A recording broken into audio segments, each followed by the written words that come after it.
Mana bu uzumni ko'ryapsizmi? Bir paytlar mana shu uzum urug'larini shayton o'g'irlab ketgan deyishadi. Qisqaroq bu video yozilishiga qaraganda kunlardan bir kun Nuh alayhissalom kemasida uzum urug'lari yo'qolib qoladi. Hamma hayvonlardan so'rashadi, lekin hech kim bilmaydi. Shu paytda shayton tutib olishadi va uzum urug'larini so'rashadi. Shayton aytadi: "Ha, uzum urug'lari menda va ularni sizlarga ham berishim mumkin, lekin undan oldin ushbu uzum urug'larini 3 ta narsa bilan sug'orishimga ruxsat beringlar" deydi. Nuh alayhissalom rozi bo'ladi. Shayton uzum urug'larini 3 ta hayvonning qoni bilan sug'oradi. Birinchisi tulkining qoni, ikkinchisi yo'lbars qoni, uchinchisi to'ng'izning qoni.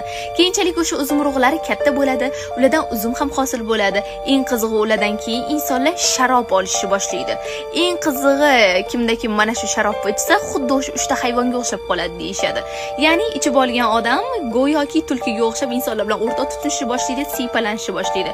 Yoki bo'lmasa yo'lbars kabi himmatli bo'lib ketadi, qo'ldagi bor boyligini, bor pulni insonlarga tarqatishni boshlaydi. Yoxud to'ng'iz kabi quturib ketadi va qayerda bo'lishidan qat'iy nazar urush janjal chiqaradi. Shaytonning bu qilmishidan keyin Nuh alayhissalom ham uzumni ikki xil suv bilan sug'organ hisoblanadi. Birinchisi zanjabilning suvi. Aynan mana shu suv bilan sug'orilgan uzumlardan keyinchalik shinni olishni boshlaydi insonlar. Bu halol narsa. Ikkinchisi salsabilning suvi bilan, salsabildan sug'orilgan uzumlardan esa insonlar sirka, ya'ni uksus olishni boshlagan.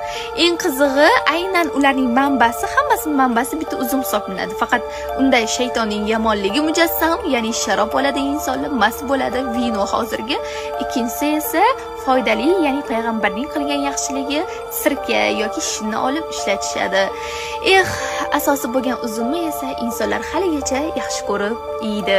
Xo'sh, siz bu ma'lumot haqida oldin ham bilarmidingiz? Agar bilmagan bo'lsangiz, tez meni sahifamga yozib oling, chunki yerda bundan ham qiziq ma'lumotlar bor. Menga ishonavering.